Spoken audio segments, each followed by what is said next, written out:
আসসালামু আলাইকুম প্রিয় খামারিবৃন্দ, দেশ ও দেশের বাইরে থেকে যারা এই ভিডিওটা দেখবেন সবাইকে অসংখ্য ধন্যবাদ জানাচ্ছি।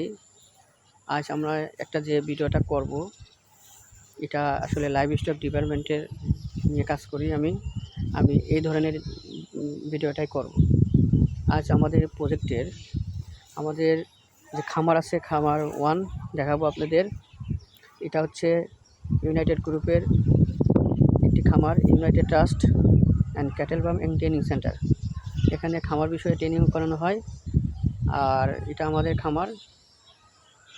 আমার নাম মোহাম্মদ শৈলানা। আমি ইউনাইটেড ট্রাস্ট দারিদ্র্য বিমোচন প্রোগ্রামের লাইভ স্টক ডিপার্টমেন্টে দায়িত্ব পালন করছি। আর এই কিছু বিষয় নিয়ে কথা বলবো যে আসলে অনেকেই খামার করার মানে খামার করার প্রতি আগ্রহ না, যে খামার করলে লস হবে, খামার কীভাবে করব, খামার যেভাবেই করি লস হয়। এই বিষয়ে একটা কথা বলবো অল্প। আর আমাদের প্রজেক্টটা একটু দেখাই। এটা বিশাল মাপের প্রজেক্ট। এটা শুধু আপনার এখানে গরু রাখা হয়, শুধু গরু। এটা ডেয়ারি মানে গাভী। আর এপাশে মাছ, এপাশে মাছের আছে মাছ। হ্যাঁ, আর এপাশে আছে ঘাসের চাষ হয়। যে ঘাস দেখতেছেন এবং নিচেও ঘাস আছে। তো যাই হোক, যে বিষয়টা নিয়ে কথা বলবো, দেখেন আপনি খামার করেন, এটা অনেক ভালো সৎ ব্যবসা। যারা বিশেষ করে যারা বিদেশ থেকে আসে, কষ্ট করে ইনকাম করে নিয়ে আসে খামার করে, আমি অনেক জায়গায় দেখেছি যে 1-2 বছর খামার থাকে, তারপরে খামারটা নষ্ট হয়ে যায়। পরবর্তী বলি, ভাই কেন খামারটা বন্ধ হলো? যে ভাই লস হয়। লসের উপর দায় দিয়ে সে বিদেশ চলে যায়, খামারটা বন্ধ হয়ে গেছে। এখন খামারটা আসলে কেন বন্ধ হয়?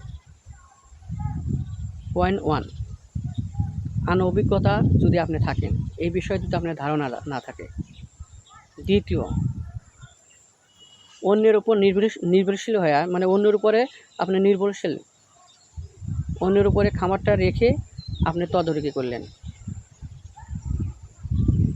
এটা একটা ভুল। 3 নম্বর হচ্ছে, যারা খামারে আপনার কাজ করছে সে কি আদৌ অভিজ্ঞ বা খামার বিষয়ে বুঝে? এটাকে আপনাকে ইনশিওর হতে হবে, তাকে জানতে হবে, বুঝতে হবে। তবে বেটা কি এগুলো বোঝে?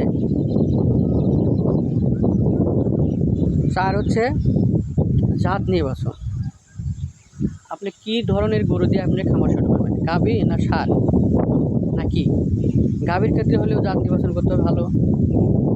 ষাঁড়ের ক্ষেত্রে হলেও কোন গরু মোরাদা হয় বেশি, সে বিষয়টা আগে বুঝতে হবে। ঘাস, কোন ঘাস মানে ভালো হয়, কোন ঘাস খাওয়ালে বেশি দুধ হয়, ঘাস কতটুকু দরকার, 5টা গরুতে কতটুকু ঘাস দরকার আছে, একটা গরুতে কতটুকু ঘাস লাগে, এ বিষয়ে জানতে হবে। তারপরে কোন সময় কোন ভ্যাকসিন দিতে হয়, মানে ভ্যাকসিন মানে টিকা, এ বিষয়ে বুঝতে হবে। কয় মাস পর পর কৃমিনাশক দিতে হয়, কয় ধরনের আছে, কৃমি ট্যাবলেট আছে কয় ধরনের, ইঞ্জেকশন আছে কয় ধরনের, এ বিষয়ে বুঝতে হবে। খামারটা আপনি কীভাবে করবেন, সব বিষয়ে আপনাকে জানতে হবে।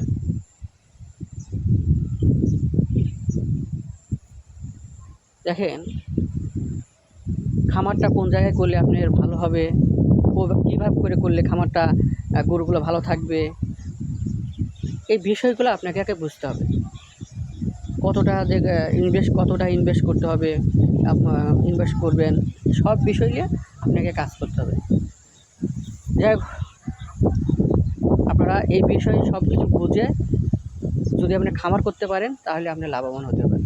আর অবশ্যই আপনার একজন অভিজ্ঞ লোক যারা এই খামার বিষয়ে বোঝে, তাদের সাথে পরামর্শ করে আগে তারপরে খামার করবেন। নাহলে খামার করতে আসবেন না, তাহলে 1 বছর পরেই খামার আপনার বন্ধ হয়ে যাবে। যাই হোক, ভালো থাকবেন। আমার কথায় কোনো ভুল ত্রুটি হয়ে গেলে আপনারা ক্ষমা দৃষ্টিতে দেখবেন। আর এই খামারটা হচ্ছে জামালপুরে আছে, জামালপুর লোকেশনটা। এটা আমাদের খামারটা জামালপুরে, খুবই ভালো একটা খামার। কেউ যদি আসেন, সবার জন্য দাওয়াত রইল, এবং সবার আপনারা আসবেন, ঘুরে যাবেন, আমাদের ফার্মে এসে ঘুরে যাবেন। এখানে অনেক কিছু শেখানো হয় ফ্রিতে। আমরা খামারিদেরকে প্রশিক্ষণ দিয়ে থাকি। যাক, ভালো থাকবেন। আসসালামু আলাইকুম।